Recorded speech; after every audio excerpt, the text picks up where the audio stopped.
ಜಿಲ್ಲಾ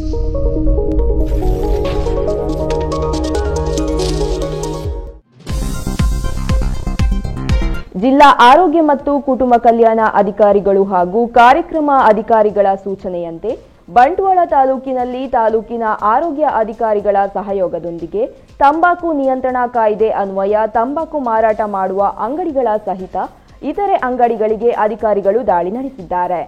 ತಂಬಾಕು ನಿಯಂತ್ರಣ ಕೋಶದ ಜಿಲ್ಲಾ ಸಲಹೆಗಾರ ಪುಂಡಲಿಕ, ಇಲಾಖೆಯ ಸೋಷಿಯಲ್ ವರ್ಕರ್ ಶ್ರುತಿ, ಬಂಟ್ವಾಳ ತಾಲೂಕಿನ ಆರೋಗ್ಯ ಇಲಾಖೆಯ ಹಿರಿಯ ಆರೋಗ್ಯ ನಿರೀಕ್ಷಣಾಧಿಕಾರಿ ಕುಸುಮ ಕಾರ್ಯಾಚರಣೆ ನಡೆಸಿದ್ದಾರೆ. ಬಂಟ್ವಾಳದ 20ಕ್ಕೂ ಅಧಿಕ ಅಂಗಡಿಗಳ ಮಾಲೀಕರಿಂದ ಸುಮಾರು 3,350 ರೂಪಾಯಿಗಳ ದಂಡವನ್ನು ವಸೂಲಿ ಮಾಡಲಾಗಿದೆ ಎಂದು ಅಧಿಕಾರಿಗಳು ತಿಳಿಸಿದ್ದಾರೆ.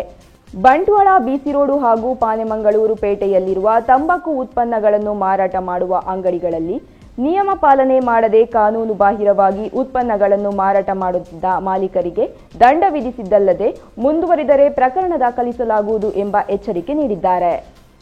ಮಾರಲಿಕ್ಕಿಲ್ಲ, ಇದು ಫಾರಿನ್ ಸಿಗರೇಟ್, ಇದು ಮೇಡ್ ಇನ್ ಕೊರಿಯಾ ಅಂತ ಇರ್ತದೆ. ಇದನ್ನೆಲ್ಲ ಮಾರಿದರೆ ಇಲ್ಲಿ ಕೇಸ್ ಬುಕ್ ಮಾಡಬೇಕು. ಈ ಕಾಯ್ದೆ ಕೊಟ್ಟ ಕಾಯ್ದೆ ಇದು ರಾಂಗ್, ಅರ್ಥ ಆಯ್ತಾ? ಆಮೇಲೆ ಇದ್ರ ಮೇಲೆ ಇದರ ಕ್ಯಾನ್ಸರ್ ಇರಬೇಕು. ವಿಶ್ವದಲ್ಲಿ ಅಂತವ್ರು ನಿಮ್ಗೆ ಇದರಲ್ಲಿ ಏನೂ ಇಲ್ಲ. ಆಮೇಲೆ ನಮ್ಮ ದೇಶದ್ದಲ್ಲ, ಮೇಡ್ ಇನ್ ಇಂಡಿಯನ್ ವಿಷಯ ಆಗ್ತಿದೆ. ಈ ಥರ ಸಿಕ್ಕಾಕೊಂಡ್ರೆ ಮುಂದಿನ ಬಾರಿ ನಿಮಗೆ ಗ್ಯಾರಂಟಿ ಫೈನ್ ಹಾಕ್ತೀವಿ. ಫೈನ್ ಎಲ್ಲ ಕೇಸ್ ಬುಕ್ ಮಾಡೋವಂಥದ್ದು. ಈ ಬೀಡಿಗಳು ಯಾವುದೂ ಇಲ್ಲ. ಈ ಶುಭ ಬೀಡಿ ನೋಡಿದ್ದೀರಿ, ಹೆಲ್ತ್ ವಾರ್ನಿಂಗ್ ಇಲ್ಲ, 85% ಇದರಲ್ಲಿಲ್ಲ.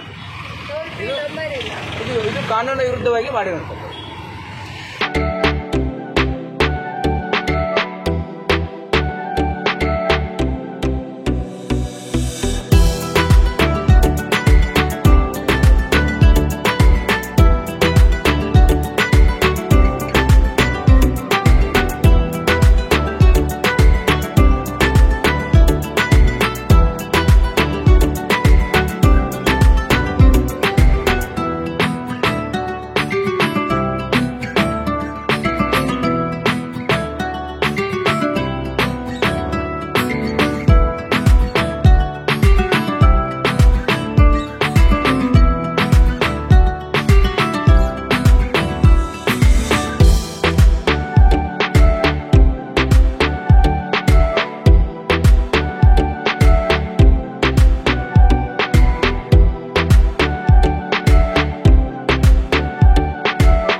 Badra Electronics Furnitures and Home Appliances, Navin Madantyar.